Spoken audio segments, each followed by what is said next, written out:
Import liberalization policy of India characterized by two important features. So one is import liberalization and another one is export oriented policy.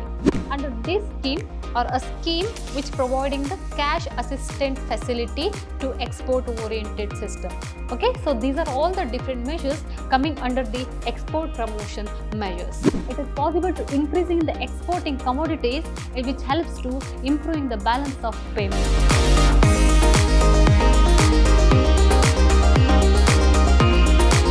Namaste my dear students, Shubha Hebba here, Faculty of Commerce, Vidhyaashram, first grade college, the Temple of Excellence, Mysuru. Dear students, a warm welcome to the session. Yes, in this session we are going to discuss about the further part of external sector and nature of reforms in India, which belongs to third unit of pre-reforms Indian economy. Dear students, in this session we are going to discuss about import substitution and export oriented policy and exchange rate of India. So these are all the different content we are going to discuss in this session. Once again, a warm welcome to the session. Just discuss with content. These are all content. Import liberalization. We have discussed about the meaning of import liberalization in the last session. Here we are going to discuss about the further part of import liberalization. What are the different measures we have taken under the import liberalization and export orientation of trade policy and trade policy of India when it has introduced the trade policy and exchange rate system in India. There are two types of exchange rate. One is flexible exchange rate and another one is fixable exchange rate. Okay, and what are the meaning of flexible and fixable exchange rate and exchange rate management in India?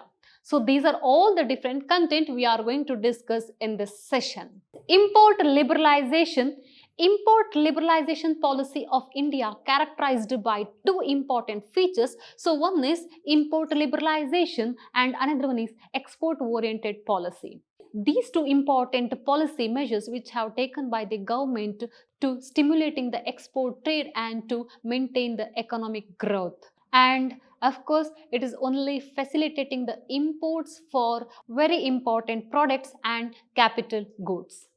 Yes, that import liberalization, this particular recommendation recommended by IMF and World Bank during 1991 when we have adopted the new economic policies. Yes, just we have agreed to open up the economy with the global market and also we have liberalized the economic system and liberalized the trade policy, which means that liberalize the restrictions on international trade with the reductions of barriers and quotas. Yes, what are the different measures coming under the import liberalization? First one, abolitions of licensing, cancellation of import licensing system.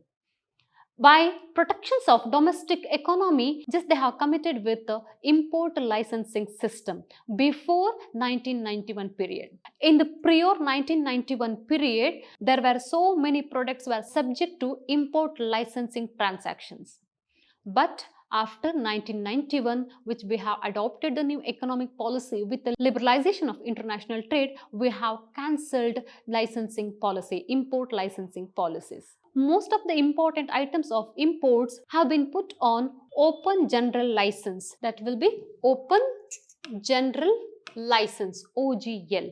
Yes, under this system, there were so many products, import license got cancelled and that helps to free movement of imported items. And next one, that is tariff reductions. So deliberate reduction under the tariff rate. Before 1991, it was 150% of tariff rate were fixed, but after 1991, in the sense just 1992-93, it reduced to the just 110% of total import of total tariff rate. And now it is reduced to 20% of total tariff rate. Yes, they have planned to imposing of highest tariff rate which could possible to secure the domestic economy, but just deliberate reduction in tariff rate. And the next one, liberalizations of imports of gold and silver. One more important or significant measures which have liberalized the imports of gold and silver. So these are all important measures coming under the import liberalization system. And of course, we have to agree that import liberalization, which made us our economy, which dominated by foreign products. But whatever it is, which helps to free movement of import and exporting system. Next one, export promotion measures. Yes, under the export promotion measures, we have taken these measures in 1980s period. Yes, first one, incentive scheme to promote export was launched. This important scheme which promote to imports of raw materials and machineries and capital goods, and later this scheme was replaced by exim scripts. Yes, so this is one of the important measures coming under the export promotion measures. And second one, fiscal concession for export promotion were just given. This is considered as duty drawback scheme. Duty drawback scheme in the sense, so what they have paid while they are performing the international trade, so those tax, which means taxes on any exported items, that would be refunded. Okay, so that is coming under the fiscal concessional for export promotion. And next one, liberal credit facility at concessional rate of interest, and these credit facility which have given by commercial banks. And next one, cash compensatory scheme. Under this scheme, or a scheme which providing the cash assistant facility to export oriented system. Okay, so these are all the different measures coming under the export promotion measures. And next one, yes, export orientation of trade policy, which have different measures taken by the government. Yes, the first one, reduction in custom duties to end anti-export bias. In the first time, our country has taken the measures to improve the export-oriented items. It is also important to maintain the balance of payments of our country. Yes, just it is reduction in custom duties to end anti-export bias. Actually, custom duties of our country was highest if we comparing to all over the world, and which helps to optimal utilizations of resources. And second one, devaluations of rupees. Deliberate reduction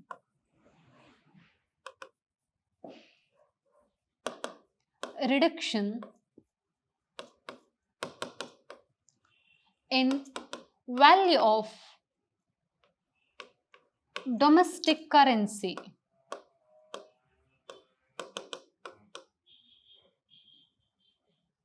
Deliberate reduction in value of domestic currency, it is called devaluations of rupees, which considered as deliberate reduction in value of domestic currency. And the next one, market determined exchange rate. Already, as I told, there are two types of exchange rate. So one is fixed exchange rate and another one is flexible exchange rate. Yes, if it is determined by market oriented, which means just a rate of exchange determined by demand and supply of currencies, so that is considered as a market oriented exchange rate. Okay, and next one, liberalizations of control over exports. Before taking these measures, there were so many exported items have restricted to export to other countries. But yes, liberalizations of control over the export, which tells about so many products got liberalized to export to other countries. At presently, we are exporting the different goods from other country to 190 countries all over the world. Next one, that exemptions from tax and credit subsidies. Exemption from taxes in the sense reduce the tariff rate and remove the quotas, barriers, which helps to increasing the exported items, and just credit subsidies. Credit subsidy, which means the financial facility to export oriented production unit. And the next one, that small scale industries reservations. Yes, already as we discussed, there are 40% of total share which contributing by small scale industries, yes, by promotions of small scale industries, which helps to increasing the exporting items. Yes, these are all the different measures coming under the export oriented trade policy, which helps to increasing the export trade.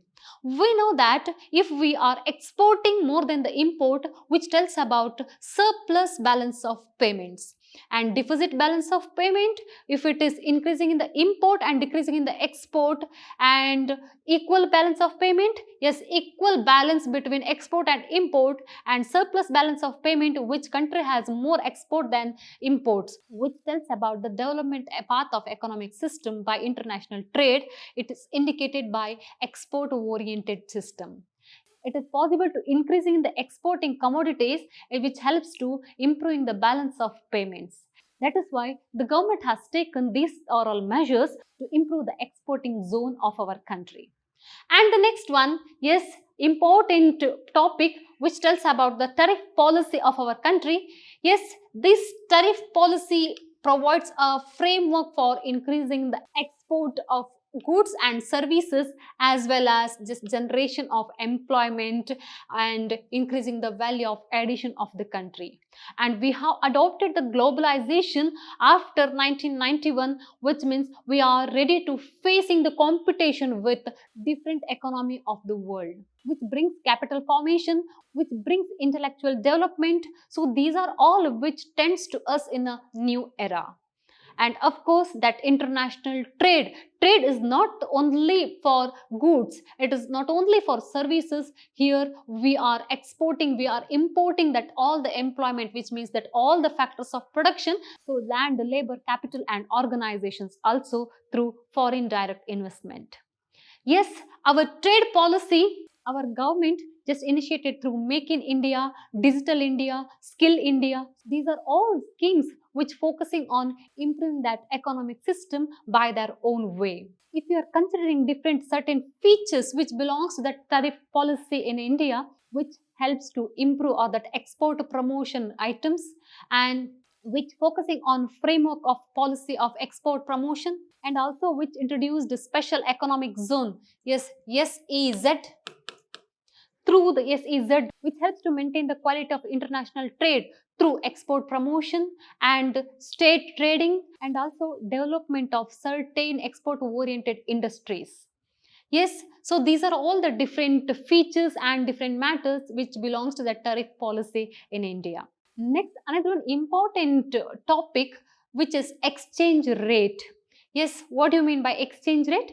Exchange rate is the amount of domestic currency that must be paid in order to get a unit of foreign currency. The rate of domestic currency against foreign currency. It is called exchange rate. Of course, if we want to perform trade with the other country, we have to transact with their currency. If we want to purchase from USA products, and we have to pay in the form of dollars. If we want to purchase any product from UK, we have to pay in the form of pounds. So just if we want to purchase anything from that European countries, we have to pay in the form of euros. So what it shows, every country's currency are different. Yes, exchange rate, which tells about the rate of domestic currency against value of foreign currency. It is called exchange rate. There are two types of exchange rate. So one is flexible exchange rate.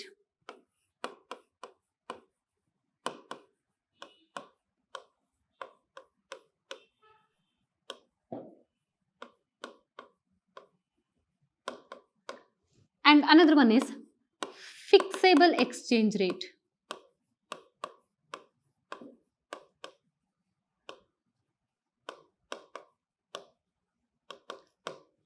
One is flexible and another one is fixable exchange rate. Flexible exchange rate, so the rate of currency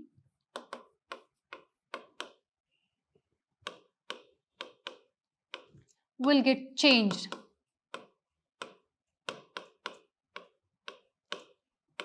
The rate of currency will get changed, and of course it is determined by market forces.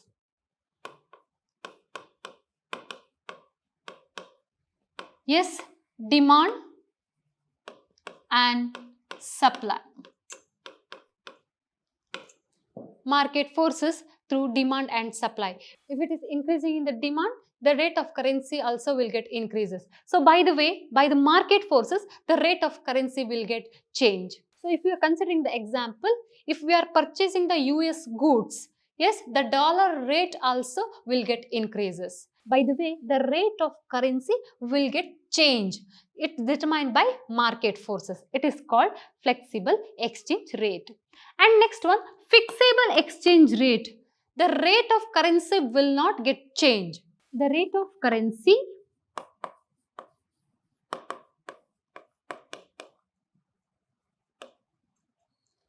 will not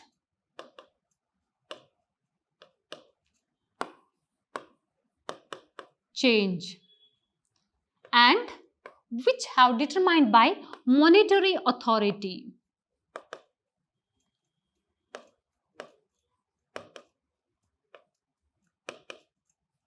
Monetary authority of the country. In our country, which belongs to RBI. Okay, RBI will fix the rate of currency. So I am giving the example. Just monetary authority will determine the value of currency. So that is considered as flexible exchange rate. It will not get changed. It will not depends upon the demand and supply or market forces. It is considered as the flexible exchange rate. And one more thing, here we can consider the managed floating or the dirty floating exchange rate. So the dirty floating exchange rate which belongs to that flexible exchange rate, yes, always it is changed or sometime it will be flexible. With that mixture of flexible and fixable exchange rate, it is called managed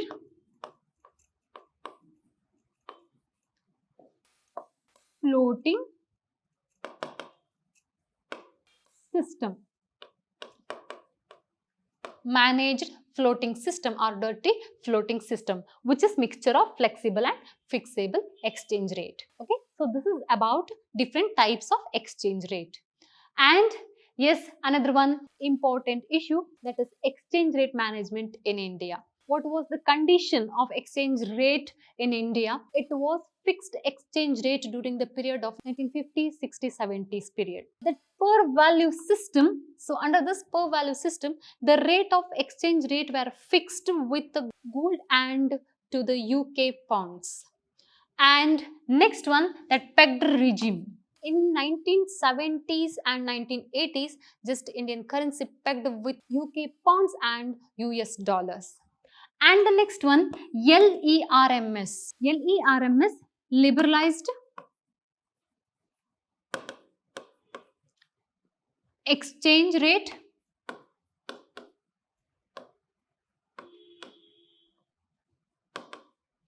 management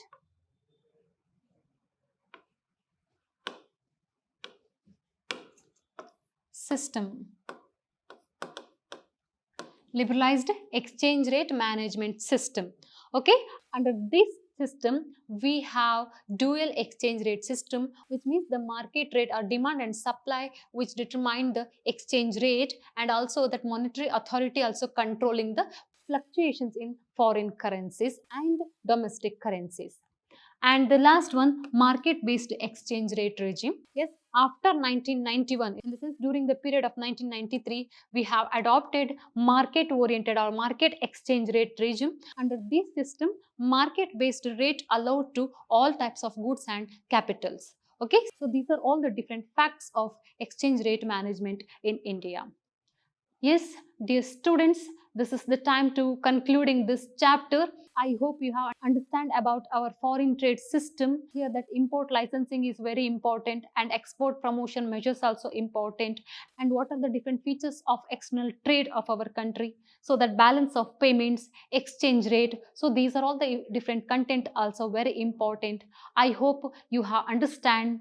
And dear students, this is the time to say thank you all for joined me in this session. I hope you have understand. You are able to answer for the questions which belongs to this chapter, and keep watching, read well. Once again, thank you one and all.